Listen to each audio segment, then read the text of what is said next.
प्राकृतिक सम्पदाले सम्पन्न देश नेपाल, जहाँ कुल भूभागको करिब 46% भूभाग वनले ढाकिएको छ। यी वनहरू केवल प्रकृतिका सङ्गार मात्र होइनन्, हाम्रो जीवन, भविष्य र अस्तित्वसँग गहिरो रूपमा गाँसिएका अमूल्य निधि हुन्। यिनको संरक्षण, व्यवस्थापन र दिगो उपयोगका लागि विकसित भएका अनेक अवधारणा मध्ये नेपालमा विकसित भएको समुदायद्वारा व्यवस्थित वन, कम्युनिटी म्यानेज फरेस्ट, आज विश्व सामु एक उदाहरणीय अभ्यासका रूपमा उभिएको छ। करिब 23,000 भन्दा बढी सामुदायिक वन उपभोक्ता समूहहरू आज यस अभियानमा समर्पित छन्, जहाँ जनसहभागिता केवल कर्तव्य होइन, एउटा साझा जिम्मेवारी र गौरव बनेको छ। समयको परिवर्तनसँगै वन व्यवस्थापनको स्वरूप पनि परिवर्तन हुँदै आएको छ।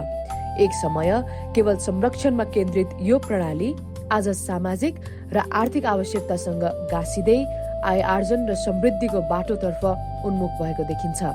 किनकि वनसँगको सम्बन्ध पनि ठाउँ परिस्थिति अनुसार फरक फरक हुन जान्छ। त्यसैले कसैका लागि यो जीवनयापनको आधार हो, त कसैका लागि यो सम्भावनाको स्रोत।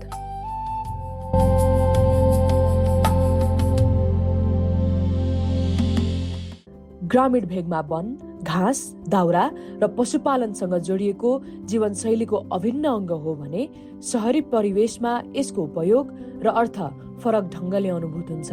त्यसैले वन व्यवस्थापन पनि समय, स्थान र आवश्यकता अनुसार परिवर्तनशील हुन जान्छ। खस्किएको वनलाई जोगाउनु एउटा लक्ष्य हो, तर पुनर्जीवित वनलाई विवेकपूर्ण ढङ्गले उपयोग गर्नु अर्को महत्त्वपूर्ण दायित्व हो।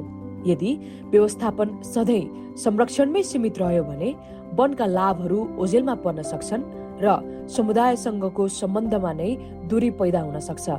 यदि यही सन्दर्भमा नेपालमा विभिन्न समुदायमा आधारित वन व्यवस्थापनका मोडलहरू विकसित भएका छन् र यिनीहरूले आर्थिक, सामाजिक र पर्यावरणीय तीनै क्षेत्रमा विभिन्न तरिकाले योगदान पुर्याएका छन्।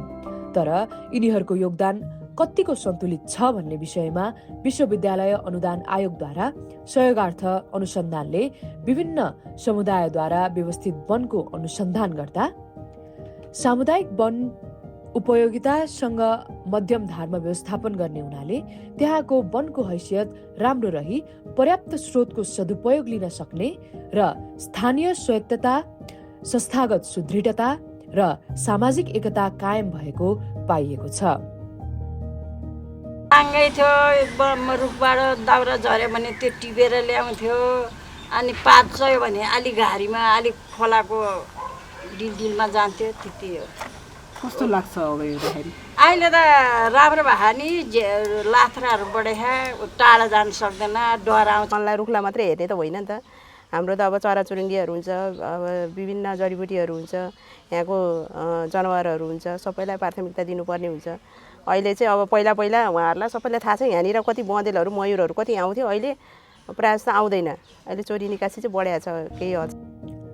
यी आयामहरूलाई मध्यनजर गर्दै मध्यम गतिको वन व्यवस्थापन अपनाउँदा पर्यावरणीय अखण्डता जोगिनुका साथै स्थानीय तहमा आय आर्जनका नयाँ अवसरहरू समेत सिर्जना भएका छन्। अर्कोतर्फ मध्यवर्ती क्षेत्रका वनहरू भने अझै पनि बढी संरक्षणमुखी र न्यून व्यवस्थापनमा आधारित देखिन्छन्, जसले गर्दा वन त बाक्लो भएको छ, तर सोचे अनुरूपको हैसियत बन्न सकेको छैन। यद्यपि सहभागितामूलक शासन र पर्यटनको लाभलाई नियोजित रूपमा बाँडफाँड गर्दै यसले मानव र वन्यजन्तु बीचको द्वन्द्व न्यूनीकरणमा ठूलो सघाउ पुर्याएको छ।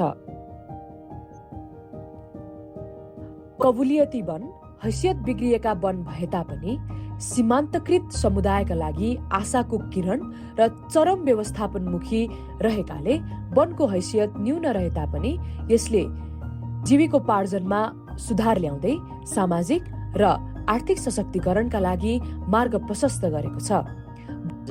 वनले यो सब वनले दिएको हो। यो लिची आँपहरू, केराहरू पनि लाएर खाऊ भने केराहरू पनि लाउँदाखेरि अहिले बाँदरले भ्रातभृत पात लुस्टिएपछि चाहिँ त्यसको मुन्टै नआउँदो रहेछ। नआएपछि त्यो पनि नासै गयो। अब यो आँप लिचीहरू लाउँछ, अब यति गेडा हुँदैन, फेरि आएर चाहिँ लचक लुचुक पारेर खाइदिन्छ। त्यसपछिबाट त छैन। वनका यी सबै मोडलहरू संरक्षणको मूल भावनामा उभिएका छन्। सामाजिक अनुशासनको माध्यमबाट यिनीहरूले वन व्यवस्थापनलाई थप सुदृढ बनाएका छन्। यसले वन मात्र जोगाएको छैन, बरु जलवायु परिवर्तन र संकटसँग जुझ्न समुदायको अनुकूल क्षमता समेत बढाएको छ। आज समुदायमा आधारित वन व्यवस्थापन जीविकोपार्जनको सामान्य आवश्यकता भन्दा माथि उठेर सामाजिक, आर्थिक र वातावरणीय लचिलोपन निर्माण गर्ने मुख्य आधार बनेको छ। तर विडम्बना, नीतिगत तहमा यस्ता महत्त्वपूर्ण योगदानलाई अझै पनि पर्याप्त रूपमा समेट्न र पहिचान दिन सकिएको छैन। बदलिदो परिवेशमा समुदायमा आधारित वनले खेलेको यो ऐतिहासिक भूमिकाको सही मूल्याङ्कन हुनुपर्छ।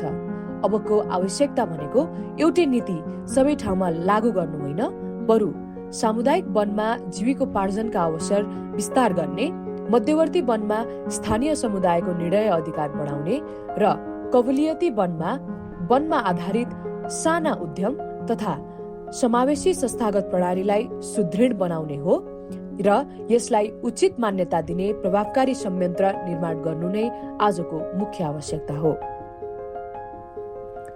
अन्ततः केवल परम्परागत ढङ्गले मात्र नभई समग्र भूपरिधि ल्यान्डस्केप तहमा सबै वन प्रारूपहरूलाई रणनीतिक रूपले जोड्ने मोज्याक शैली अवलम्बन गरिएमा मात्र परिस्थितिकीय पुनर्स्थापना र सामाजिक आर्थिक सशक्तिकरण बीचको सन्तुलन कायम भई जलवायु परिवर्तन जस्ता विश्वव्यापी सङ्कटको सामना गर्न सक्ने उत्थानशील समुदायको निर्माण हुनेछ।